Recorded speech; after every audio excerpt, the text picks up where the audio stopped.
it? Feeling depressed is real. Yeah. Depression as a disease, I do not subscribe to. The idea, I believe, that if you feel depressed, something is depressing you, and you should try your best to fix it. You should take control of your life and do your best to fix it. The idea, but they don't say that. They don't talk that. They say depression like it's this magic thing that comes out the sky and it gets in your brain, and you're sad no matter what, and there's nothing you can do about it, and you need to only take pills. And I think that's a very bad way to look at the world, and that's a bad idea to subscribe to. And if you start to feel depressed, let's say your girl leaves you and you start to feel depressed, but you believe in the idea of depression, you're now going to start diagnosing yourself as clinically depressed, self-hypnosing yourself into hypnotizing yourself into being clinically depressed. And it's amazing how you can speak things into existence. I cannot become depressed because I don't believe in it. Even if I had a chemical imbalance in my brain, I do not believe in depression. That's just who I am as a person. I don't believe in it. I do not believe in things that take power away from me. So, and people sit there and they try very hard to convince me it's real, which is actually quite interesting because it's always usually depressed people who sit there and try very hard to defend this idea. If you're so scared, if depression's so terrible, why are you sticking up for it? Why are you fighting so hard to convince me it's such a powerful force? Why shouldn't you be doing the opposite? Shouldn't you be listening to me? Whose team are you on? Like, do you want to be depressed? Like, it's insanity, these people who are so desperate to push this idea. Then you add in the pharmaceutical element and the fact that everyone's taking these fucking drugs, messing with their brain chemistry. So let's look at it. Let's pretend I'm completely wrong, right? We can look at situational depression like you just described. We can talk about brain imbalance and chemical imbalance. We can talk about clinical depression that you get and it's chronic and there's nothing you can do about it, whatever. Let's pretend all these things are completely true. The best option, the best thing to do is still to get up, be an adult, control your emotions, be stoic, and do the things you're supposed to do day after day. Laying in bed and doing nothing is never going to be the best option. The best option is still to go to the gym, to work hard, to run your business, to be successful. So it doesn't matter. We're talking about the different positions on the chessboard. But if the rules of the game remain the same, regardless of the position you're still trying to win, you still have to do the same things. So does it even matter at this point? If you come along and say he's depressed because of X, and he's depressed because of Y, and he's depressed because of Z, and the answer to all of them is still the same thing, then I don't give a fuck why you're depressed. All I know, what I will say as a matter of fact, is this world is hyper-competitive, especially as a man. Most men are walking through life and they don't realize that it's constant competition. I was driving here, even as I was driving here, I was looking out the window and I was looking at all these people just walking around. One of them had a fucking croissant. One of them was dressed like a dickhead because it's London. He thinks he fucking looks cool. Looks like a fucking moron. We've all seen them. Yeah, moron. Some of the dude just talking shit on the phone. Some other guy with headphones in, waiting to be fucking murdered, wouldn't even hear it coming. And all these NPCs, I'm just looking at them going, do they realize they're in endless, constant competition? Every single pound they want, someone else wants. Every single girl they want, someone else wants. There are people like me out here. I will destroy, you could get all 30 of them in a room and I will sit by myself and absolutely annihilate them in any single metric. And they're just sitting there just fucking floundering and wandering through life unaware of how competitive the world is. Well, and whinging how unfair it is. And whinging how unfair it is. And this is my point. If the world is truly that competitive, you do not have time to be depressed because it's a non-competitive mind state. You can be depressed for X, Y, Z, whatever. I'm not depressed, and I want the money you want, and I want the girl you want, and I want the status you want, and the car you want, and the house you want, and I'm gonna get it, and you're fucking not. Yeah, what I'm saying is you're playing a game, and it's a competitive game, and you need to build a mindset that allows you to be ultra competitive. And if you want to sit there and say, no, I want a non-competitive mindset, then fine. You know what you call people who do not win competitions? Losers. Correct. It's just a bottom line of life. And it's kind of interesting because everyone pretends they give a fuck, but nobody does. Especially women. And I know I get attacked for women, but women truly don't give a fuck. If you ask a woman the kind of man she wants, she will never say depressed or sad. Ever. She wants a man who is ultra capable, ultra competent. I've literally had women say to me, you know what I love being around you? I'm like, what? I don't have to think. I'm like, what do you mean? Because I just turn up and like, we just walk in the hotel and everyone, staff do anything we want and the jet's just on the runway and we just land and I'm in this beautiful place and I don't even know where I am and I get to just turn my brain off and it's great. Like, they want someone who is fun and spontaneous and charismatic and successful. They don't have time for sad dudes. They don't care. So the world doesn't care. The world has never given a shit about sad men. So if you're going to sit there and self-diagnose yourself as a sad man, you're going to have a shit life and nobody's ever going to give a fuck and you're going to perpetually lose forever. And that is your decision. I am so scared of being that person The idea of that terrifies me to the point where I don't even want to accept that as a reality that can possibly exist. I don't give a shit what happens to me in my life. I don't care how bad it is. I don't care if the worst, most heinous things I can possibly imagine happen to me. I know that my sadness, my depression will be temporary because I will never stay a loser. It is against my creed. It's not in my DNA. Absolutely. And this is the thing. And this is the thing about society and MSM and all this garbage and the Matrix. They try and convince you, don't worry if you're being a loser because people feel sorry for you and you'll get attention for it and you'll be okay in the end. And it's all this temporary fixes of dopamine by saying, I'm sad. Don't worry, bro. You'll be okay. But it's bullshit. They don't care long term. The world doesn't care. Nobody really cares. Chicks don't care. Business doesn't care. You are going to fail. It's true. And the natural state of man is a competitive state of man. Men have always been competing with each other. Even now, right now, we compete with each other. I don't buy Ferraris to drive fast. I do sometimes, but if I'm in London traffic, it's not to go quick. No. It's to show everyone else I'm richer than them. That's what it is. It's a never-ending competition. I don't wear a big diamond Patek with fucking $500,000 to tell the time. I tell the time on my phone. I do it because I'm loaded. And this is actually what's interesting about the world, because the world's changed. Men used to go to war and fight each other in physical combat, and now we don't because we're more civilized in some regards. That's violence is still the bottom line of society, but we try and avoid it. Men are constantly doing combat by showing each other how we can move world with money.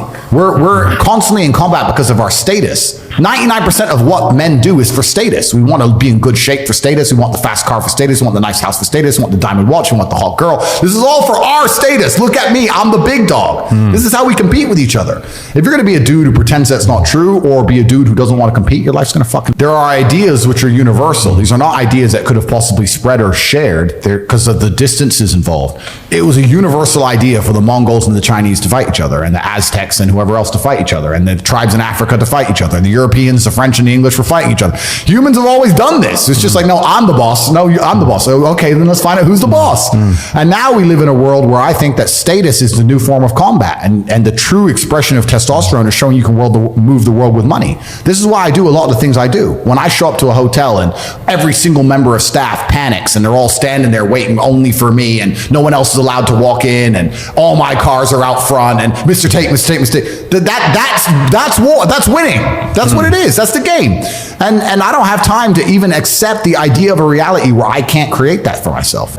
I think the nurses would be happy to work at the wage they're currently being paid if they believed the nation was spending its money prudently. But because they see the nation spending millions and millions to bomb random patches of desert or to sponsor a proxy war or whatever dumb shit they're doing, of course you're going to sit there and go, wait, well, if you've got billions for that crap, I need an extra £5 an hour.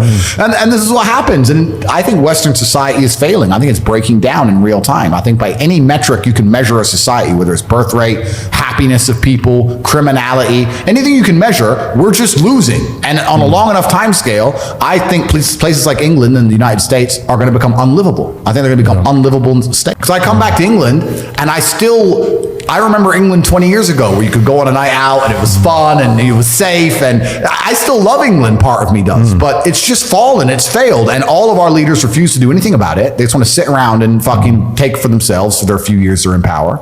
And we have a cancer, we have a problem here in these countries which is being completely ignored, and it's going to continue to spread.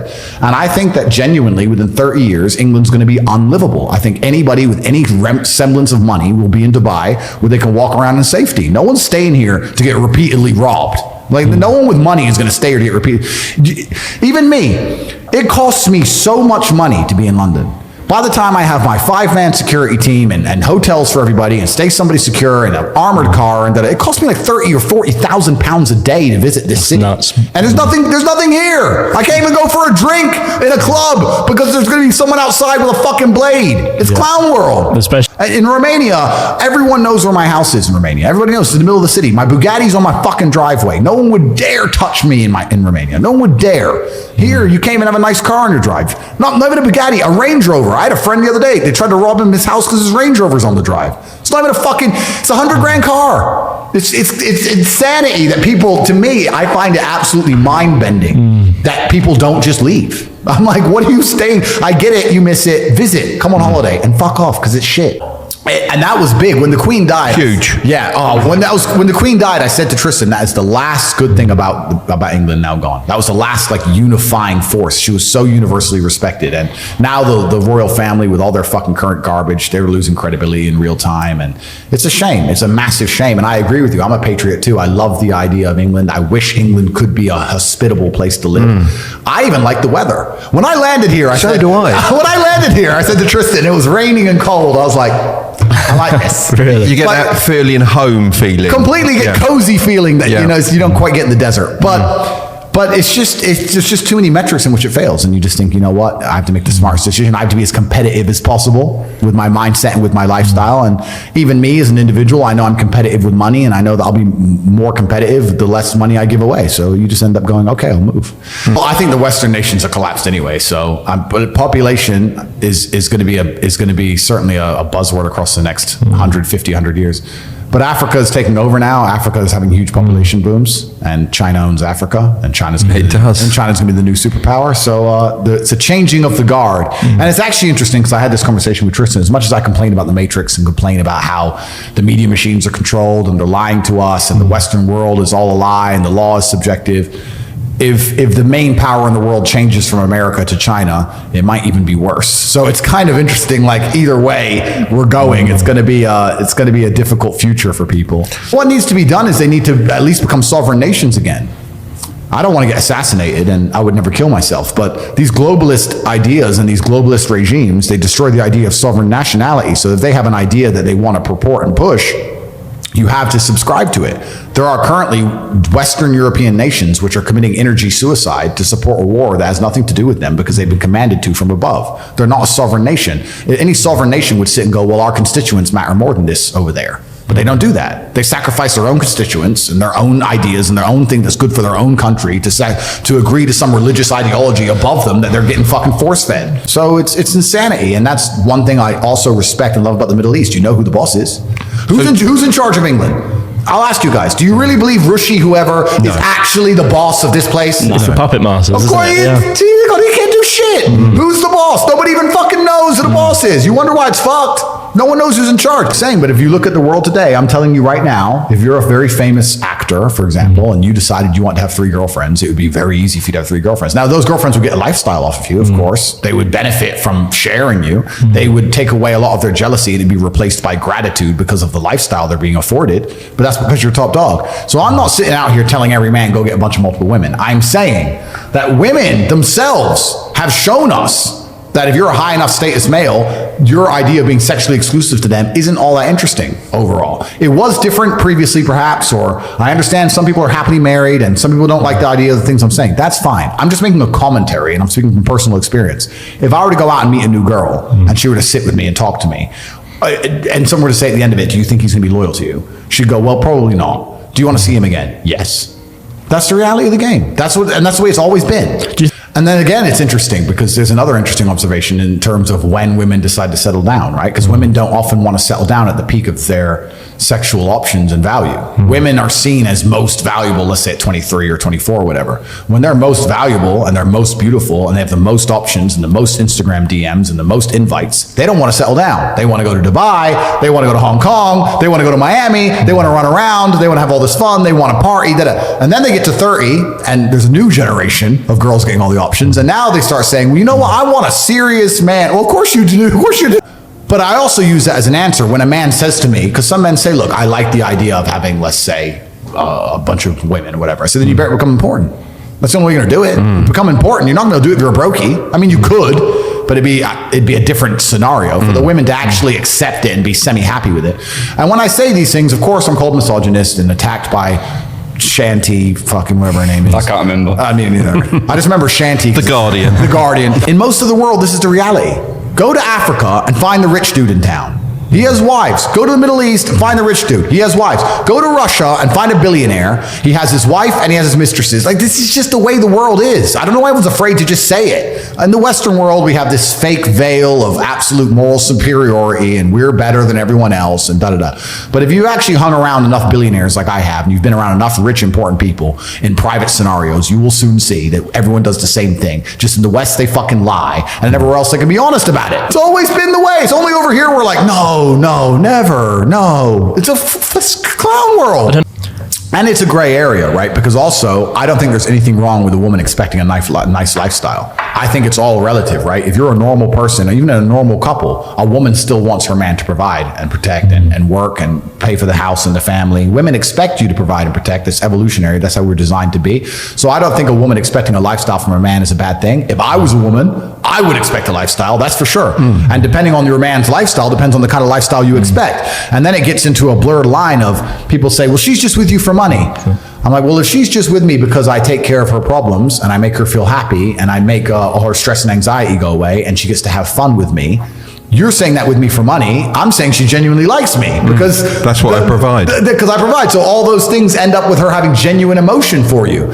So unless it's like a straight transaction, like a day rate, unless it's like a straight transaction, what happens is if you take care of a woman, people say she's gold digging, but if you take care of her, she'll genuinely love you because you're genuinely the person who gives her nice things and takes care of her and makes her smile, makes her problems go away. And then you look at it in the inverse. If she's with me only because of my competence and my money and my capability to bend the world and my power, and you're calling that gold digging, I call that genuine attraction. You look at it the other way around, and I'm with her because she's happy and makes me smile and she's gorgeous. Am I just with her for her looks, or am I genuinely attracted to her? So attraction's a blurred line. It's hard to draw where pure gold digging is. Gold digging is, hi, buy me this. I don't even like you. I'm not sleeping with you. Get me this. Women aren't stupid. Women are actually, listen up, Shanti. Women are smart. Women have instinct. Women are very instinctual creatures. I believe in women's instinct. In fact, I believe to the point, like 3 of my PAs are female, and I've had them say, I got a bad feeling. Don't race the cars around today. Stay home. I'll stay home. I'll listen to them. So I truly believe in female instinct. Women understand things very well, and there's not a woman alive who's stupid enough to see a man like me and meet a man like me and go, I can get money out of him, and I don't like him. Like, you have to give that vibe off to get gold dug. Like, this is the thing. We're living in this world now where they're going to try and pretend that authority and responsibility are not linked. If I have authority over something, or I have responsibility for something, then I need to have authority for it. If I have responsibility for, let me try and choose something that won't upset the fucking shen. I think it's the authority, isn't it? When you say that word, it upsets them. It does. But it's upsets them because it's semantics and they're slave-minded. But let's take something very simple. Let's take a car, right? If I'm responsible for that car, means if I park it somewhere and it's not supposed to be parked, I am punished because I am responsible for that vehicle. Yeah. Then I must have the authority over that vehicle to be able to move it, to be able to sell it, keep it. I must have authority over it. You can't come along to me and say, you're responsible for this, but you can't move it and you can't influence it. You cannot have responsibility of something you do not have authority for. The captain of a ship, the reason he's responsible for the ship and he has to go down with the ship is because he has authority on the ship. Everything that happens on the ship is because of him. If he gives orders and everyone ignores him, then he has no authority, which means he's not responsible for the outcome, which means he doesn't go down with the boat. So trying to de-link responsibility and authority is ridiculous. If I am responsible for a woman's safety, that I must have authority to make decisions regarding her safety because I'm responsible. The slave mind has a mental breakdown because of the analogy I used, but they completely missed the point. But yeah, the authority is given. If she were to sit and say to me, I don't want to listen to you, you have no authority over me, I'd say, that's fine. Then I have no responsibility for your safety. Enjoy your nice long walk in the middle of the night. If something bad happens to you, don't call me because there's nothing to do with me. But if she were to say, no, Andrew, you're keeping me safe, I'll say, okay, then you're not going out. So it's a decision for her to make. It's not a matter of coming along and being a slave master. It's just understanding in the universe, whether it's a relationship, whether it's a car, whether it's anything, there's authority and responsibility and they go hand in hand, and trying to decouple them, which is what they're trying to do in the modern world, and to say that you're responsible for everything but you have no authority over anything. That's clown world. And that's what they're trying to slap on men now, especially in relationships and everything. You're responsible for everything, but you have no authority over any of it. Well, then how can I be responsible for something I can't influence? It's clown world. And this is part of the psyop. They try and do this with absolutely everything. That the universe is a very giving place. And I don't want to sound, airy-fairy, but I truthfully believe that the universe is a giving place, and that if you actually really want something, you can have it. How much you want is how much you're prepared to sacrifice. So if you want $500,000 a year, you can definitely make that. And that level of stress you'll absorb for that money and the amount of headache you'll go through, if that's the amount you're prepared to accept for a happy life, you'll have it. You have to pre-decide, right? So even my level of wealth comes with enormous stress. Governments are after me. Like most people are not mentally prepared for the bullshit I go through. So the number one factor that's going to decide how successful you are as a person is your ability to absorb stress, your stress level. The better you are at dealing with stress, the more problems you can fix, the more money you're going to make.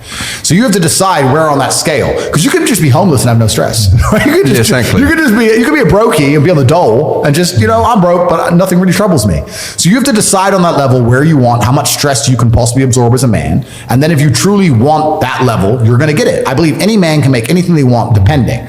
Any one of you here, I have no idea how much money you're making, but if you were to say, you know what, I'm throwing away my relationship, I'm throwing away my social life, and I'm going ham, I'm going nuts, and I don't care what they do to me, I'm gonna go and I'm gonna make it. You'd make a bunch of money, but there's a bunch of garbage that comes with it. So you have to decide, right? So I think it's a conscious decision. Anybody can be as rich as they want to be. That's the true thing. So then we talk about the three things that hold people back.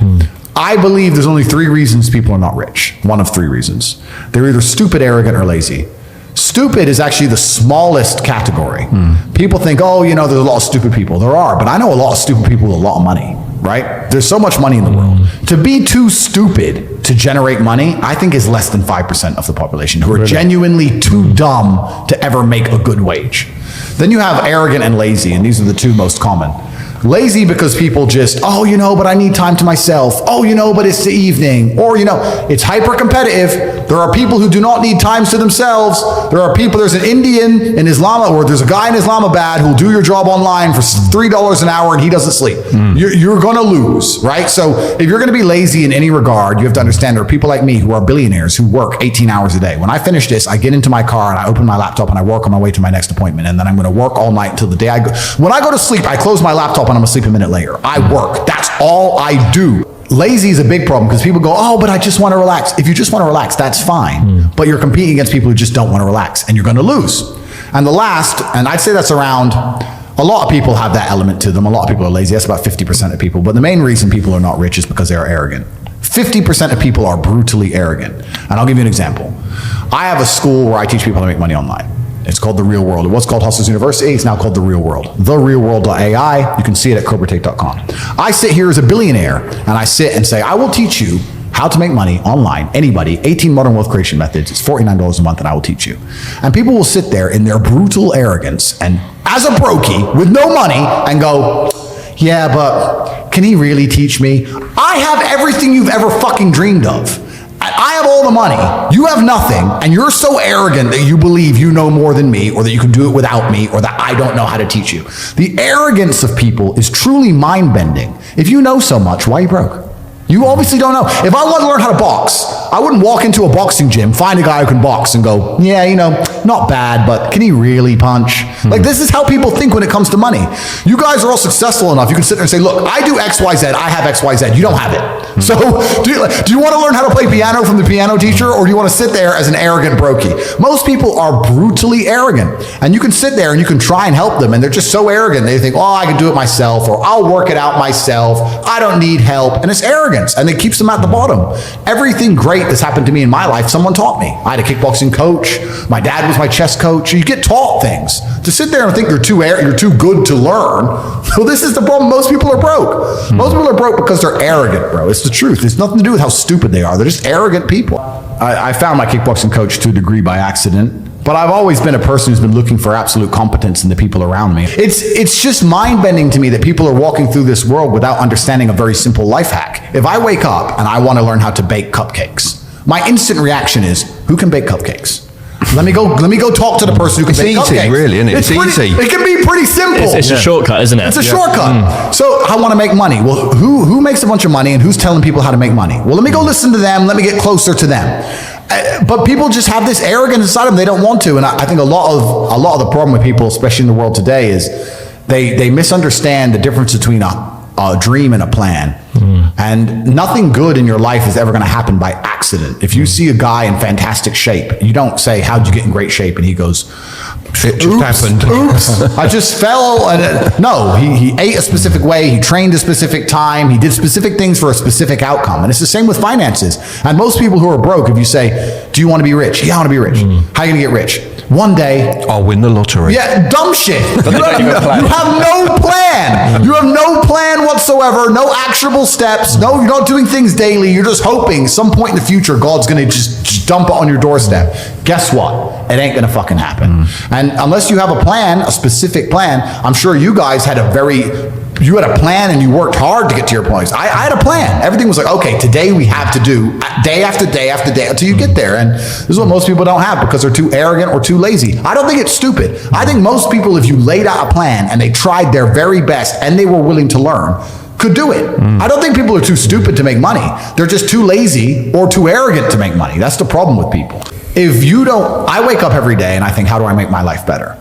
Nobody else wakes up each day and goes, how do I make Andrew Tate's life better? So if you're not the person who's waking up every day going, how do I improve my existence? Then nobody is. Nobody on the planet is considering improving your one spin on Earth. No one else cares. Nobody else cares. So if you don't care, then you're fucked. So you need to wake up and care. And it's amazing to me, like you're saying, how did I find my mentors? I just tried a bunch of them. Like when I had no money, I would try very hard I'd listen to lots of different people, or I tried different things, and I wasn't scared to invest in myself because I understand that, look, if he's taking time out of his life, then I need to reward him for it financially. And I tried very hard and I listened and I paid attention and I was never lazy. I don't believe there's a person on the planet who pays attention, tries their best, is never lazy, is on time, works hard, has a mentor, and is giving it his all, who isn't rich. I don't believe it. I think that if you do all those things, you're rich. And if you don't have any money, you're missing one of those key elements. Now, you can fool yourself and you can fool everyone else and you can pretend you're doing them, but if you're truly honest with yourself, am I finding people who are trying to teach me what I want to know, and am I trying my best? And the answer is fucking no. It's almost second nature to me. It's not a conscious thing. If I'm awake, I don't see why I wouldn't be doing something constructive. I'm conscious now. I've woken up. I'm either in the gym or I'm working. What else am I going to do besides turn my brain off in front of Netflix? It's just all clown world to me. If I'm awake, it's work or training, and that's how I've always lived, and that's just how I'm going to live as long as I can. If I get to a point where I feel need to slow down, then well, it's interesting about watching content, because watching content can be a double-edged sword. You can learn a bunch of things, and everyone at home here, I like to feel like they're getting value and they're learning things. But there's also the other edge of people who feel like if they just watch a bunch of shit and do nothing, that they're taking action. They feel better about themselves, but they're not actually taking action. You know, so you have to balance the two carefully. Ultimately, it's going to be action that shapes your world. Ultimately, you're going to have to do something. So if you're watching something, you should be very conscious of what it is. I mean, I've created my reality, absolutely. I've cut out all bullshit in my life. Like, I don't have TikTok installed on my phone, I'm banned. So I don't have anything installed on my phone. I don't absorb any bullshit fucking random entertainment. I don't watch any podcasts of anyone else, like nothing. I get a daily report at the end of each day and spend 4 minutes analyzing. I get what I need in 4 minutes to read the piece of paper, boom, done. So I've tried to be very, very efficient with it. But yeah, you have to be careful if you just watch too much content. Like you guys have a website, right? And you teach things. I have a website, I teach things, whatever. If you watch this podcast and you've genuinely learned things from it, then you should be on one of the two websites by the time the conversation ends. If you're going to watch the podcast and go, yeah, they're all pretty smart. Anyway, then you've wasted. But I said that I don't read books, and I'm very anti-reading, and it upset a whole bunch of people. My problem with reading is not that there's not good information there. It's too slow. It feels slow. I'm with him. It feels slow. I just feel like I don't have read a bit faster. Yeah, perhaps. I don't have the hours. I'm now at the point where I will hand the book to my PA and say, give me a 2-minute surmise, you read it. Like, for me, that's just where I am. But also, you know, life teaches you a lot, and I think a lot of people are not very self-reflective of their own lives. I don't think, you can read a book and that's great, but I think if you're living an interesting life, if you were to take half an hour a day to actually sit and go, okay, what good has happened to me today and what bad has happened to me today? Why have those things happened and how can I prevent them from happening again? Most people don't, that kind of crap doesn't even cross their minds. Like every day I will sit at the end of the day and go, what bad has happened to me today? How did that happen? Did I get caught slipping was I on the street and some guys come up to me and it could have been a dangerous situation? Like, how could I genuinely have improved my reality? And you can self-reflect and teach yourself everything. But that's total ownership of your life, isn't it? But you have to have. But a lot of people don't. You have to have ownership of everything good that's ever happened to you and everything bad that's ever happened to you. I have complete ownership for the fact I was canceled. I don't sit there and go, oh, they're lying about me. Yes, they're lying, but I still own it completely. They're lying about me and they're talking shit, but I own it and I took responsibility for it. it. And I sat there and I took absolute accountability and I thought, okay, how can I turn this in my favor? And I beat them. If I'm walking down the street and it starts to rain, I take responsibility for that. I didn't have to be in rainy London. I could have been somewhere else. I could have brought an umbrella. Could have took a car. I'm responsible for getting wet in the rain. And there's people out here who just don't take any responsibility for their own actions, let alone the weather. If you take complete self-accountability and you self-reflect, you can learn a whole bunch about life. No, but that's what losers do. It's raining. I'm unlucky. You gotta tell me. No, but that's what they'll say. I got wet because it rained, not my fault. Whereas I'll say I got wet because I did not prepare for the rain. Didn't check the app. I didn't get an umbrella. Correct. Didn't wear the right clothing. Correct. You knew where you were. You were in England. It was going to rain. Correct. And I will punish myself for that, and I'll make sure it doesn't happen to me again. I will sit and actually constantly think about it. There's been times I've lost my car keys or something ridiculous and wasted 20 minutes of my life, and I'm furious, and I will make sure that never happens again. I'm conscious with systems about stupid shit, so I don't make mistakes ever. Do you know? But even if you do, right? There's still a sense of satisfaction knowing you were forward thinking enough to try your absolute best. Like I have people who are after me, right? If they catch me and I end up getting murdered, for example, heaven forbid, I feel I had a 7-man security team and an armored car and I did my best. Like took the precautions. Yeah, but if I'm just walking around like a dummy and then they get me, then it's a different scenario, right? So it is what it is. You have to self-reflect. And I think that, yeah, reading's great, but if you take some time to look, I get this all the time. People say, oh, my girl left me. Why? I don't know, she just left. What do you mean you don't fucking know? Think about it. Why did she leave you? Oh, because she wanted If you think long enough, you'll realize it's because of you. You were not important enough to make her not want to leave. You can sit and say what she did and what she wanted, blah, blah. It's because you couldn't keep her. Because I could have kept her, so you couldn't. So it's your fault. And you're not self-reflecting. And then you're going to go into your next relationship, and because you didn't self-reflect and you haven't grown, you haven't done anything, guess what's going to happen? She's going to leave you again. So that's what you should be trying to do. You should be trying to make money, because if you're maximizing. Because if you're a normal person with a normal wage and a normal income and you're focusing on investments, you're making a big mistake, because there's no way you can invest 500 pounds that's going to grow into, maybe you could pull off a lottery win shitcoin pump or something. But in general, with anything normal outside of this clown world garbage, which has vanished because the real world's back, because the last 2 years have been clown world. Now the real world's back and it's hard to make money again. There's nothing you can put 500 pounds in without doing any work, and it's just going to blow up and it's going to make you a millionaire, right? So if you don't have significant money to invest, you shouldn't be focusing on investments. I think the most dangerous men on earth are the weak men. I think inside of every single man, we're born with a fire inside of us that if we do not control, can destroy ourselves and other people. And if you look at men who have no emotional control, because that's what they're trying to teach us to have. They're saying, listen, you're a man, you're allowed to just cry all the time and have no emotional control, no stoicism, just react to your emotions. Do you know what happens when you tell men to just react to their emotions? Anger. You have school shootings, you have rape, you have violence. That's what happens when you tell men to have no emotional control. These school shooters are kids with no emotional control. Rapists are men with no emotional control. Violence and the bullshit you see on the street are men with no emotional control. Telling men to not be stoic is going to create a breed of violent young men who have no emotional control, can't control their emotions, and act out on them. That is absolutely and utterly more dangerous to society than me coming along saying, listen, I don't give a fuck how you feel, young man. It doesn't matter how you feel. You have duties and you have responsibilities as an adult, and you must comply and act a certain way regardless of how you feel. That is better for society as a whole, especially as I'm only teaching the tenets of, listen, go to the gym anyway. Doesn't matter. You don't feel like it. Go anyway. Listen, your girlfriend left you. Your heart's broken. You're not allowed to stalk her. She doesn't want you. Get the fuck over it. What I'm saying is good for the world. They're saying, no, act out your emotions. Cool, you're creating stalkers, rapists, and school shooters. These people are fucking dangerous. I say this all the time. I say the best things that ever happened to me are the worst things that ever happened to me. All the trauma and bullshit I've been through in my life are the best things that ever happened to me. Because as a man, if you've not had a difficult life, you cannot be good at being a man. Being a good man and being good at being a man, they're two slightly different things. But to be good at being a man, you need to have been through so much shit that when the Matrix deletes your entire life from the internet and starts lying about you at mass, and people start doing protests wanting you fucking hung, and they're looking for your family members, and reporters start calling every ex-girlfriend you've ever had, trying to convince them and bribe them to lie, to come out and say you're something you're not. When they're genuinely out to put you in jail, that you can sit there and be focused and stoic enough to go, you know what? Okay, what's the chessboard? What's going to happen? Who's trying to shoot me right now? Nobody. Okay, so it's better than it was a couple years ago. Okay, so X, Y, Z, and plan through it, right? You're never going to be capable as a man if you've not had trauma.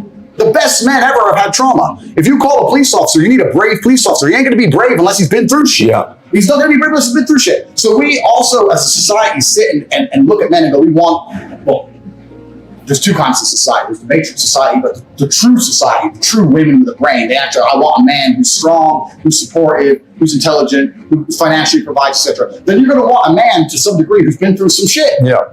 And a man who's internalized it and used it as a weapon. And this is what I say to people. People email me their long lists of all the bad things that happened to them, and I reply, fantastic. You are so lucky. You have all the building blocks to become the exact kind of man you want to be. If none of this shit happened to you, when something else bad happens to you later, you wouldn't be able to deal with it. Fantastic. And he goes, no, but this. He replied again with more excuses. Said, why are you making excuses? I just told you what happened to you is a good thing. You need to reframe your mind. Bad things happened to Batman. They killed his parents. Do you understand? That's why he's Batman. You've just told me you have the building blocks to become you might become top G when I retire.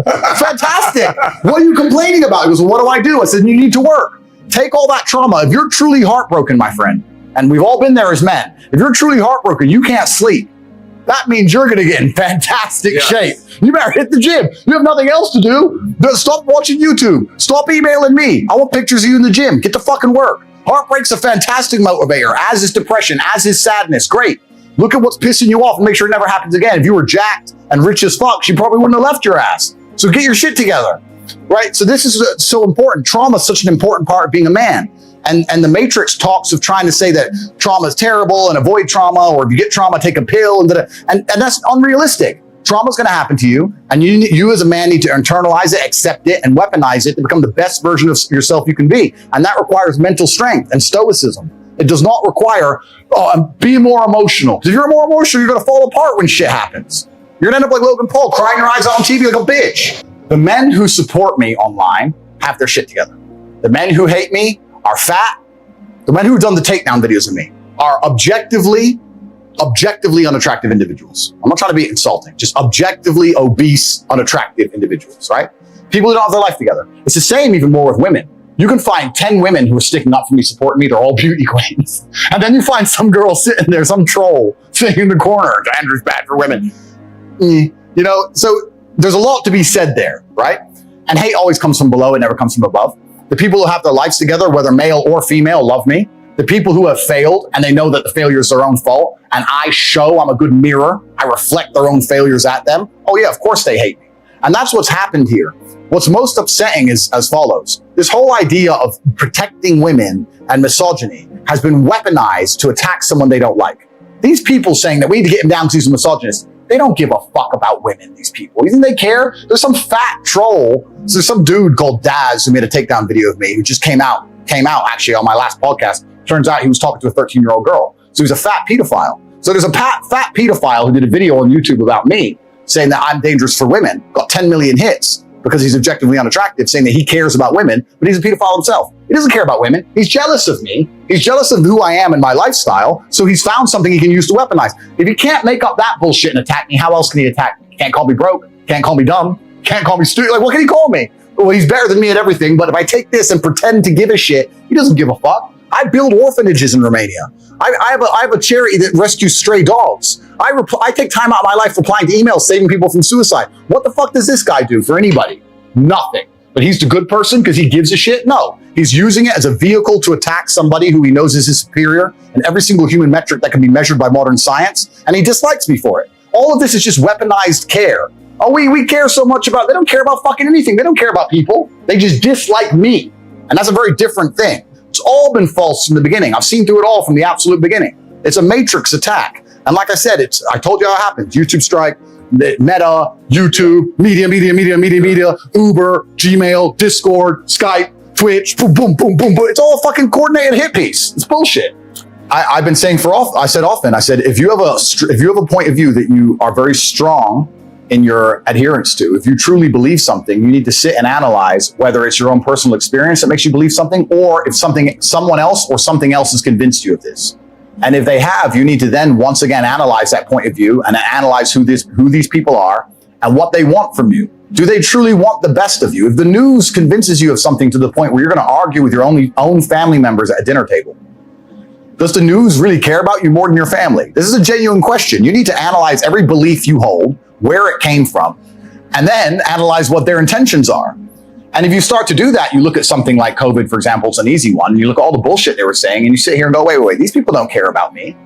If I had diabetes or I needed insulin, or if I had cancer, or if I got in a car crash, anything, they'd be hitting me with medical bills I could never possibly afford. They'd let me die. But they are insisting I take this shot for free on repeat. This doesn't make sense. And when you encourage people to think for themselves, especially the youth, that's what Socrates got accused of. He's corrupting the youth. And to be honest with you, a huge portion of my fan base were 18 to 23, 24-year-old males. When you have the youth, the masculine youth of the world, thinking for themselves, that's pretty scary to authority. Because it's the masculine youth of the world that is, one, the revolutionaries, and two, also, that's the backbone of the slave force. If you need people to go die in a ditch in Afghanistan, you need them. If you need people to work bullshit jobs in a coal mine with no health care, you need them. If you need people to blindly comply to bullshit, you need them more than anybody, more than you need the feminists and the liberals. You need the real men to go out there and comply with the bullshit, to live a shitty existence, to purport and prop up a system. The warrior class. The warrior class, right? And if enough of these men stand in one place and say, this is enough, that's when a revolution happens. Mm-hmm. So this is the most dangerous group of the demographic that the Matrix and the people are trying to control, and they have to have a narrative over. And that's why they're trying to weaken them in every regard. And when I'm sitting there saying, don't listen to the bullshit, become physically strong, think for yourself, prioritize your brotherhood above what the fucking Matrix is telling you, do not blindly comply, resist the slave mind, all these things I'm saying, they just sat there one day and said, wait, the most popular person on the planet is saying, don't listen to our bullshit. Delete. What's actually interesting is, and this is what's really, really important, because it becomes a broader argument than just me and what's happened to me. And I want to make something clear to the social media companies also as a whole. A lot of the things I said were in longer format video on YouTube 3-4 years ago. And the way that social media is being produced and also digested has changed significantly in the last year. It's all TikTok. It's all YouTube shorts. It's all Instagram stories. TikTok in real time has destroyed the attention span of billions of people. Have you ever watched somebody on TikTok? How long do they give a video before they get bored? How long? Watch someone. Next time you see someone on TikTok. 2 seconds. Boring. Yeah. Boring. Like, your attention span is gone. You can no longer focus on the real world. You can't focus on anything. ADHD is being developed in real time from these apps, right? So the idea of me producing a 7-8 minute video like I used to, and people consuming all of it and understanding the context is gone. They'll take one few seconds, like me saying I wouldn't administer CPR to a man, for example. And it was actually satire, of course. It's a joke. I talk at length about how... that's the part. That's the whole point. It's a joke. But they take that one part, they put it on a TikTok, boom, boom, boom, they add some editing, they remove the tonality, they make it interesting and funny, and it goes viral. That's fine. But the point, we now live in a world where anything you ever say can be taken out of context. Anything you ever say can be weaponized against you. And I'm not complaining. I don't believe in complaining. I believe in responsibility. And I'm not saying I didn't say them. I'm not saying I didn't mean it. Mm-hmm. I'm saying that most of the people who are upset by things I've said have heard a few clips out of context and never actually digested any of my content seriously. You know, because that was part of a very long video. Yeah. The idea that I would let my brother die next to me, my own brother or my friend die next to me. Because he's not a hot chick. Because he's not a hot chick. He's asinine. It's an aim, right? But it's stupid to even believe it. But if you watch the whole video at length, that makes sense. But if you only see that, then a product of the modern world where sensationalism gets clicks, where nobody has an attention span, and where they've taken long format content, completely removed all context, and they're now watching something they don't completely understand, along with groupthink, along with group psychosis, along with the idea that it's cool to hate Andrew Tate. They are now saying that I'm the worst man in the world. I can explain each and every one of these sentences, and with explanation, people will understand that I'm not some evil psycho. There's endless videos on TikTok of people going up to women on the street going, what do you think of Andrew Tate? And half of them actually say, we love Andrew Tate. I'd love to date a man like Andrew Tate. He's the kind of guy I like. The girls just say, I hate him. They say, why? He says, he talks bad about women. And then they say, what does he say bad? Every single one of them goes, I can't remember. They were told to believe it. Like they're told to wear the mask. They don't even know. They're NPCs. You know what's unfortunate about the world? What's NPCs? NPC is like a video game. You ever played a video game, a non-playable character? Where you're like running around in an RPG and there's some character there who just repeats the same line over and over again? They're NPCs. You know what's unfortunate about the way the world is? Maths and statistics insist there's no way this can be broken. that unfortunately half of the population are more stupid than average. That's the truth. There are a bunch of dumb people out there who just literally repeat what they're told. Tate's dangerous for women. Tate's dangerous for women. Why? So let's talk about, I said corruption is far more accessible in Eastern Europe. The reason I said that is because firstly, I live in Romania, which is a beautiful country full of beautiful people. I was living there and people often say to me, why do you live in a corrupt country? And my argument was, every country's corrupt. If you think America is not corrupt, you are living in a bubble. The world is corrupt. England's corrupt. They're all corrupt. The EU is corrupt. Russia's corrupt. Every country's corrupt. I would rather live in a corrupt country, considering that they're all corrupt, with corruption that's more accessible to myself, than in a country where they're going to pretend there's law and order unless you reach a certain level, and then you can access the corruption. I'll give you a very simple example. If you are, let's say, the husband of a senator, for example, and you DUI, let's just make this up, hypothetical. This would never happen. This would never happen Course, because, yeah, for sure. you know, like this kind of stuff doesn't America, happen. the greatest country in the world. There's no way that Husbands of senators don't drink. They don't just DUIs. DUI. But let's imagine you did, right? In America, you get off with it scot-free.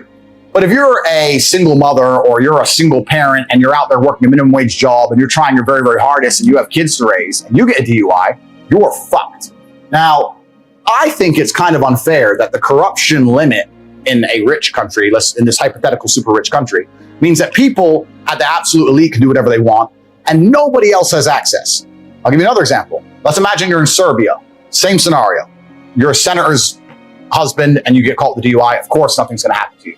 But you're a normal person, you get caught with a DUI. Bro, I've had a hard day at work. I know I'm over the limit. I'm sorry. Here's $50. I'm sorry. I'm just going to drive straight home. All right, cool. Go home. Bam.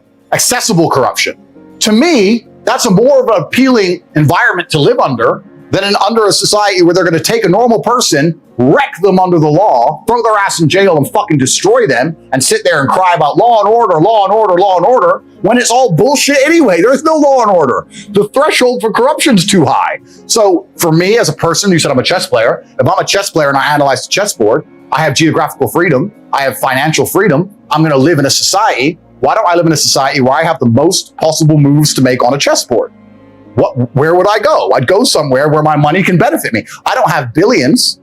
I'm not a senator's son, but I have enough to live in some other countries and be protected in some regards. That's just an intelligent chess move. I explained this at length in a video. All that context all removed, I was talking about speeding fines. They take the misogyny thing, they take something about rape, which is imaginary because I have no criminal charges against females against anything in my life ever. They put it together, they take in the corruption from Romania, they throw that in, they whip it up, and they throw it out to the world. And it's bullshit. It's absolute bullshit. And why they would say that. Now, what's actually interesting is Bucharest, the capital of Romania, where I live, is statistically 25 times safer than a city like London. It's not even a dangerous place. It's the most Christian country on earth, 99.3% Christian in the last census. There's churches everywhere. It's highly religious. It's a very nice place. It's just a different economic bracket. It's nothing to do about Romania specifically. If you go to any second world country in the world with a different economic bracket, the corruption is going to be more accessible. The price is lower. Humans are corrupt. Every single institution on the face of the planet that is run by humans, which is currently all of them, at some degree is corrupt. All of them. Whether it's doctors, financial, judicial, law and order, the monetary system, it's all completely and utterly corrupt. And to sit here and believe that any of them are just and fair, I think we've just learned in the last few years that we can see that even simple things like keeping people alive, even medicine, is completely corrupt from head to toe. All of it is. So you have to understand that, and then you have to look at the chessboard and go, okay, if it's all completely and utterly corrupt, and I understand that there are certain people who get to play the game on cheat mode. Do I want to be able to play the game on cheat mode if I'm going to try and be the best version of myself? Well, yes, I could possibly do that in Nigeria. I could play on cheat mode. I could possibly play on cheat mode in Croatia. I could possibly play on cheat mode here. Here, I have to stick to the rules. If I have to obey the rules of chess against a person who can move their pieces however they want, I'm going to be perpetually crushed for eternity. So it makes that's just smart business sense to me to sit there and go, you know what? Fuck it. Let's change the board. Let's move it out. Let's reset up the pieces and let's play this way. And this is nothing specific with the country I live. I have absolute respect for the country I live. This is just human nature. This is the nature of systems and how they work and the nature of the first world, second world, third world. This is just how the world works. So I say these things and people want to sit here and try and they mix it up. They take that and they try and mix it up with some girl shit and try and pretend I'm not talking about basic things like speeding fines. That's really what I'm talking about. And we can have a long, detailed argument about how corrupt America is, but I like to think that most people with a brain understand the kind of shit that's going down in America. So America's absolutely corrupt as well. It's just a corrupt world. Do you think the people who are in charge of the world for the power and control of the entire populace and all of its resources are not going to consider cheating to win? You think it's not going to cross their mind to just go, you know what, let's just change this little See, bit. I was thinking. You're going to sit there and believe, no, it's fair. Nothing is fair. Nothing has ever been fair. If you've lived a life of genuine hardship, the first thing you will learn is that nothing is ever fair. I've never seen a fair fight on the street. I've never seen a fair relationship. I've never seen a fucking person lose his girlfriend or lose their husband fairly. I've never seen a fair incident on the fucking road where someone gets crushed by a truck. The world is a very unfair place. And humans come along and we purport this idea, don't worry, if we're in charge, we'll make it fair. It's bullshit. It's bullshit. Nothing is ever fair. And the human inclination is to win, as it should be. And the more powerful you are and the higher the stakes, the higher your inclination to win, as it should be. This is human nature. You wouldn't be able to put yourself in a position of power if you thought any other way. So if you're going to sit there and accept the basis that we're going to cheat in a basic basketball game, that people cheat in football games, that people cheat in poker, and people cheat in all this bullshit, and then say no, but they're not going to cheat to control the world, then you're asinine. Right. It's all a fucking lie. It's all a cheat. You say that, but anyone who ever advocates for more government or more law, whether they believe there's corruption or otherwise, are acting adverse to the truth, right? If you believe an institution is corrupt, and then you say, I want them to have more power, well, then what? So you have to look at the people who are always advocating for more law. Those people who are advocating for more law or stricter controls, to a degree, are on the side of a corrupt institution. And it's actually very difficult because we need laws. Nobody wants to live in a failed state without law. Of course, humans need laws completely. But dying empires, this was said by somebody more intelligent than me, but I can't remember their name. Dying empires adopt laws like a sick man adopts medicine. And you'll see why some of these countries in the world, especially the first world countries, as things get harder and harder and harder, the government only has one answer to all problems: law. Energy crisis is out of control. You do need law and order, though. You need law and order. Of course you do. Order. Absolutely you do. But I'm saying that you get to a point where you end up, you wonder how you end up in a tyrannical society. You wonder how you end up in a society where it's so hard for the average person to survive against the law itself. Because when something bad happens inside of a first world nation, the first answer is just create more law. There's an energy crisis, make more law. There's too much crime, make more law. Inflation, make more law. More law, more law, more law. Print more laws, print more laws, print more laws. You end up with a book of law like this, and it can be thrown at anybody at any time.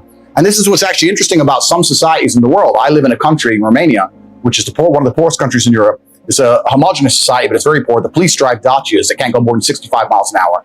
Underfunded police force. There's no crime. There's not this big, huge book of law. It's just don't kill anybody, don't be an idiot. And just live your life. It's pretty normal. And it's like that in many places in the world. But in other societies and other empires, they're like, no, we need a law for everything. A law about how you use your telephone, a law about how you listen to the radio, a law about how you do bank transfer, a law about this, a law about law. And to a degree, it ends up sooner on a long enough time frame. If you're going to make new laws every single day into eternity, where are you going to end up? Whereas in other nations, they have the mechanism to enforce the law, so they pass them. But my point is, if I lived in a nation where they're printing 5,000 new laws a week, I know that's going to end up in tyranny. Regardless, sooner or later, if you're going to make new laws every fucking day, sooner or later it's going to be impossible for me to go outside my house. Right? That's it. And you end up in a society where that actually literally came true in certain states in America. You couldn't leave your fucking house. That's what happens.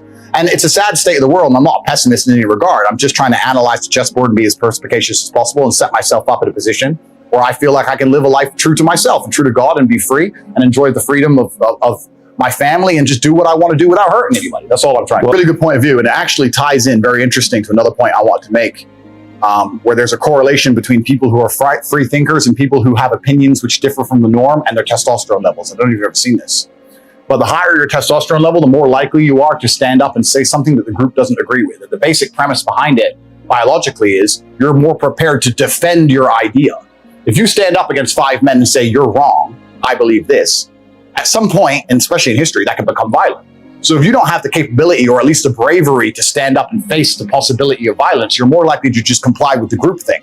So they've done a whole bunch of studies that proves somebody who is combative, not in a negative way, but combative as a whole in regards to not physically afraid of having a confrontation, let's say, is more likely to have an independent idea as opposed to somebody who is the complete opposite. They're just pure groupthink because fish swim in schools, right? It's how they protect themselves.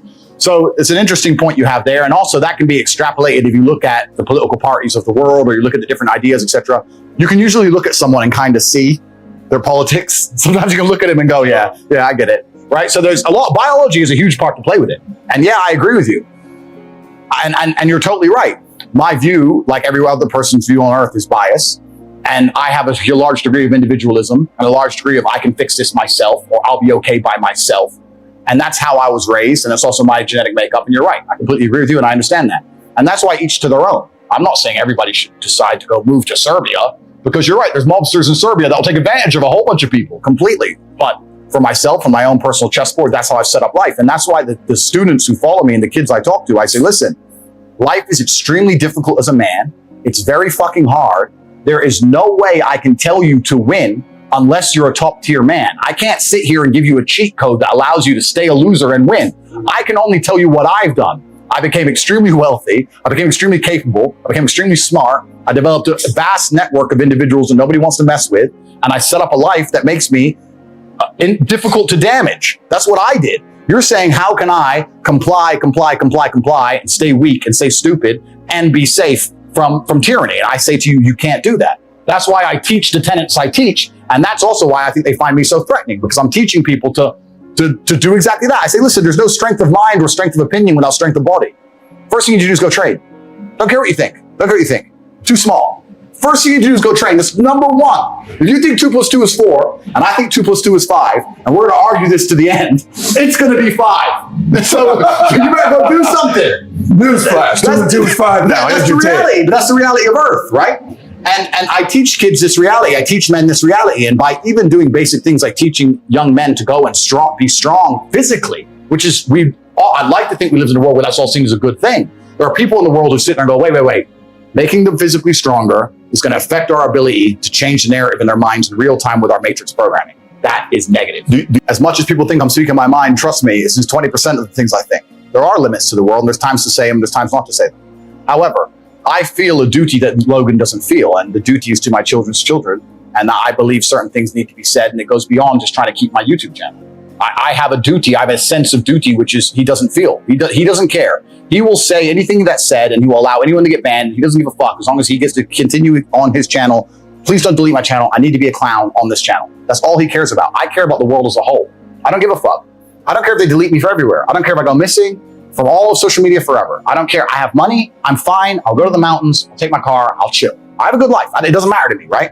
We have different objectives. So yeah, if my objective was primarily number one concern, keep YouTube, then of course I'd talk differently. But that was never my objective. So people will argue he's smarter. I would just argue he has far less important intentions. And I'll argue that he has less moral character and he's quicker to sell out. A lot of the things I say, I'll also be honest, a lot of things I say, I really don't think were bannable offenses. I just think I said things that got so popular. I don't think it's the things I said. I think it's how many times they were listened to.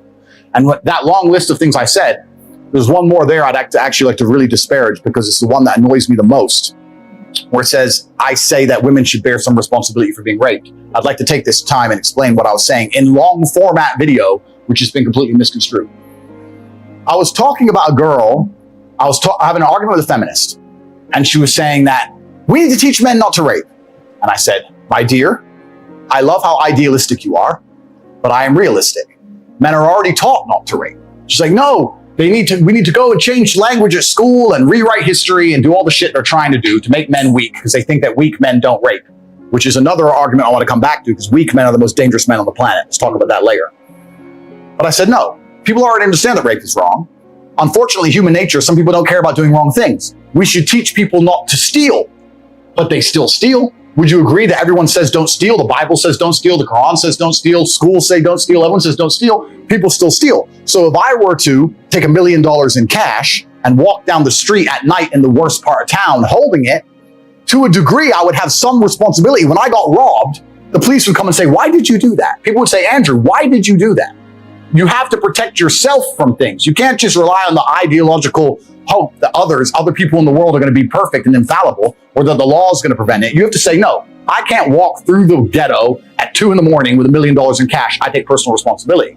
She agreed. I said, then by extension, would you agree that the smartest thing a woman can do to prevent rape is not to sit here on a podcast and try and change the way men think and talk about your bullshit, but to take some degree of personal responsibility and not put yourself in dangerous situations? I'm not saying that's going to prevent all rape. I'm not saying that rape is okay. Rapists should be executed. I'm not saying that every single woman who was ever assaulted could have prevented it. I'm not saying any of that. I'm saying the smartest thing a woman can do is say, this is dangerous. Going home with this guy I just met is dangerous. walking through this area by myself is dangerous. Let me call a taxi. Let me call my brother. Let me go with my husband. Isn't that a more intelligent way to teach women to prevent themselves from being raped, as opposed to telling them you can do whatever you want, walk around in the middle of the night naked, it's no problem, men shouldn't rape, men are the problem. I said, what you're trying to do is illogical. What I'm trying to say will actually prevent rape. So what you're saying, when you're telling girls do whatever you want, men are the problem, you're convincing women to put themselves in situations where bad things might happen to them. Whereas I'm saying, listen, women and men, look after yourselves. I'm a full-grown man, 4-time kickboxing world champion. There's places I don't go alone. Like I came here with security. That's called being an intelligent adult. So this is what I was trying to say. I was trying to say women need to protect themselves and bear some responsibility to make sure they don't put themselves in situations where bad things can happen to them easily. I'd like to think that's a pretty logical point. No. Andrew said rape's fine. Andrew said it's women's fault. I didn't say that. I really didn't say that. It's completely insane. If I speak to my brother's daughter, or when I have daughters of my own, and they say, I'm concerned, how do I protect myself? I'm not going to say, don't worry, here's how we're going to protect you. I'm going to rewrite the mentality of every man on the planet so you can walk around naked at night. I'm going to say, listen, you don't go out at night. I'll come pick you up. Who are you going with? That's just intelligent adult think. But they've taken it, misconstrued it, taken it completely out of context, put it on TikToks, purported it, Media Machine picked it up, lied about me, deleted me so I can't defend myself, and now I'm dangerous to the world. It's a fucking scam. It's all a scam. And it's actually quite interesting because the people who are close to me have said to me in real time, Andrew, you've impressed us. And I said, how? They goes, the hit piece they've done on you is unprecedented in the world. And you seem unfazed. It's like, it's not a matter of being unfazed. It's slightly annoying. It's a matter of just analyzing, what I can actually do about it. But I think most people who had been through the shit I've been through right now would be genuinely upset and affected by it. I don't give a fuck, right? Because I've set my life up in a way that I know I'm okay. But not many people can handle the entire world saying you're a fucking rape apologist and we're going to delete him from the entire world. He's dangerous to women. Not many people are going to want that to happen to them. So what they've done is genuinely criminal because this is bullshit. I was sticking up for women against feminists saying don't tell women to go out at night. They're going to get hurt. It's absolutely insane. And like you correctly identified earlier, if someone were to hurt a female member of my family, it'd be the biggest mistake they ever fucking made. So I don't care about, I'm the worst enemy a man who hurts a woman could be. Well, this is the interesting thing because I didn't put a magic spell on the world. I'm not a magician. You're right. There's obviously a market for what I say. People talk about how I became the most viral person on the planet. I'll argue the point. Not only did I become the most viral person on the planet, I did it while being heavily shadow banned. They've known about me for a while. They've been trying to shut me up for a while. I've been shadow banned forever. So I became the most viral person on the planet with all the algorithms working against me. Unlike people like Logan who have all the algorithms working for them, against me. Because I'm resonating with people who are sitting there going, finally, this makes sense to me. This is how I feel inside. And this guy's finally talking about it. Everything else I consume is telling me to do things that just don't resonate with my truth. I'm only saying things that people agree with.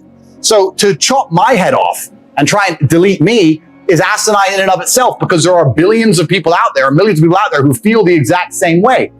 This is what I was saying earlier because, and once again, I'm assuming the social media companies have intellect and people who work for them who are intelligent. If they were smart, if I was a social media company, I would have come to me and said, listen, I would have had a board meeting and said controlled opposition. And I would have come to me and said, Andrew, you have to correct your message. We don't want to delete you. We don't want to be censored. You have to say this way, this way today, and slowly perhaps taper me down on certain subjects. That would have been smart. You see, if they would have come to you and said, listen, we've been following you, buddy. And I would also talk to them and say, listen, I understand I'm now the most viral person on the planet. I have to take responsibility for the things I say. The way I say things for a video that gets 300 views is different than the way I say things for a video that gets 3 million views. I respect that. Let's have a conversation. I'm not a loose cannon. I'm a logical actor. They could have done that, but they were emotional. Instead, they martyred me and chopped my head off. But that doesn't change anything because there's millions and millions and millions of young men who think the same way I think. There are millions of young men out there who don't want to wear makeup, who don't want to put on a Pokemon suit and be a clown like Logan Paul, who don't want to take transgender blocking drugs, who don't want to assign themselves to any kind of feminist ideals, who don't want to chop their dick off, who just want to grow up, go to the gym, get strong, be respected, make money, have a beautiful girl and a sports car. There's millions of men who want that. And I speak to those men and most men want that. And they think by chopping my head off, those men are going to want something else because they'll get rid of me and they'll put James Charles in front of them and say, no, foundation reviews. It ain't going to work. They don't want foundation reviews. It's not what they want. No. And it's truly crazy. They think that's going to work in and of itself at all. You don't think it's going to work? I think I've proven that it's not going to work. What's actually the most upsetting is this. I find it extremely hypocritical. And of all the things in the world, my pet peeves, the things that annoy me most are hypocrites. I find it extremely hypocritical that the system itself pretends it gives a shit about men's mental health. It will sit there and pretend it cares about all the men out there who are depressed, struggling, sad. But when I come along and tell them the only way I've ever found personally to be happy and contented, because I can only talk my personal story, is to become a man of status, to become successful, to go through pain, to use my trauma, to use the bad things that happened to me, to galvanize myself against attacks from the Matrix, as I've just proven I can easily weather. When I talk about men's mental health, they delete me. I thought you gave a shit about men's mental health. I'm the most popular man on the planet, and 90% of my content is not even about women. It's motivational and antidepressive. And you're gonna sit here and delete me saying that I'm bad for women. What about men? I thought you gave a shit. All of a sudden you don't give a fuck anymore, right? Just delete him, who cares? I had a man message me, a man emailed me saying that he was gonna kill himself. I get about 10,000 emails a week. I don't answer all of them, but I answer some of them. This guy, his email was so short that I believed him. Subject was, I'm gonna kill myself. And the thing is, I know you won't reply. I'm gonna kill myself. I don't know what to do. That was the email. And I sat there and said, listen, my friend, I get a lot of emails. I don't know how serious you are. I want you to make me a promise. I'm gonna guess that you're not in the best physical condition you could be in. I want you to make me a promise that you're gonna get a 6-pack first and send me a picture of you with a 6-pack. And if you still feel like killing yourself after that, I don't know you. I can't tell you what to do. But I want you to get a 6-pack first. Email me back. We start going back and forth, etc., etc. I convinced him to get the gym. I said, get a 6-pack, see how you feel. If you still feel like killing yourself, then I'm not telling you to kill yourself. I'm telling you that's what I would recommend. Start training. By the time he started sending me physique updates of him in a better condition, he started sending me huge emails of apology and thank you, saying you saved my life. I can't believe I was thinking of killing myself. You can't believe he changed. If that man would have emailed Logan Paul, would Logan Paul have given a fuck? Would have ignored the guy? You think he answers a single fucking email? He doesn't give a shit. All these fucking media figures, all these people who are good for the system, who are dancing on the devil and fucking sitting here talking about dangerous rhetoric and all the other bullshit. You think they'd fucking answer an email? They don't give a solitary fuck about the young men of the world. They would have left that man to die. And even if they would reply to him, what advice would they give? Go take antidepressants to watch my YouTube. They have no value to give a guy because they've never had a life of actual genuine struggle. I'm out here genuinely saving lives, genuinely saying to men, the world you now live in is so competitive that if you're not a competitive male, you're going to be perma-depressed. You don't have a mental disease. You're just in a competitive environment and you are losing. You need to become a competitive person. There's no easy way. It's going to be hard. It's going to suck. But if you get to Top G, the name, if you get there, it's a life worth living. Right. That's what I'm saying. And then millions of young men are going, wow, he's showing that you can be born from nothing, single parent on a fucking council estate in the worst town in England, be stabbed, come from nothing and survive and end up with a multi-millionaire. Maybe I can do it if I work hard and I'm diligent and I try hard and I'm really giving hope to the world. And then they delete me. Then they put up a new thing about men's mental health saying which pill they should take. And then they put James Charles of him on the algorithm. This shit's evil. It's genuinely criminal. I am nothing but a positive force for the world. And this is what I was talking earlier about the hero's arc and the redemption, because I think that inside of human consciousness, people are very, very familiar with the idea of the arc of a villain turning into a hero. It's in the Bible. It's in every superhero movie. The guy starts off bad. He's crazy. He's too bad. We don't want him. He's a maverick. You can't control him, blah, blah, blah. But towards the end, you're like, where's Batman? Where's Batman at? And it's going to take a matter of time before people realize, you know what? Tate was actually a good force for the youth. Perhaps he needs to create his message. Perhaps he needs to take his newfound fame on board and change the way he says certain things. Agreed. I'm not infallible as an individual. But to sit here and say I'm dangerous and I must be deleted is disservice to all the men of the world. And then they're going to start printing articles talking about men's mental health. They don't give a fuck about men. They don't give a shit about the 18-year-old boy out there who can't get a girlfriend and is genuinely lonely. And the fucking sports star's fucking them all. I'm telling him what he has to do. I'm saying, listen, bro, of course the sports star's fucking them all. He's a G. You ain't shit. If you were a chick, would you choose you? Because I fucking wouldn't. So whose fault is that? The best thing about being a man is you get to build your character from the ground up. You're not born with any value. You're born as a blank slate. I decided I wanted to be a big toting, kickboxing, Bugatti driving fucking bad boy. I did it all myself. Right. You get to choose. You want to be a musician and be sensitive and play guitar and get them that and be important that way. You get to choose. You want to go get in the cage and kick the fuck out of somebody. You get to choose to be anything you want. But you have to go and do it. Right. It's going to be difficult because it's competitive. But that's the beauty of being a man, the blank slate. And I inspire men to look at themselves as a blank slate and go, you know what? I ain't shit now, but I can become anything I want. How could I possibly give up on myself? and then they delete me. And then they say, we care about men's mental health. If they don't give a fuck, they're lying.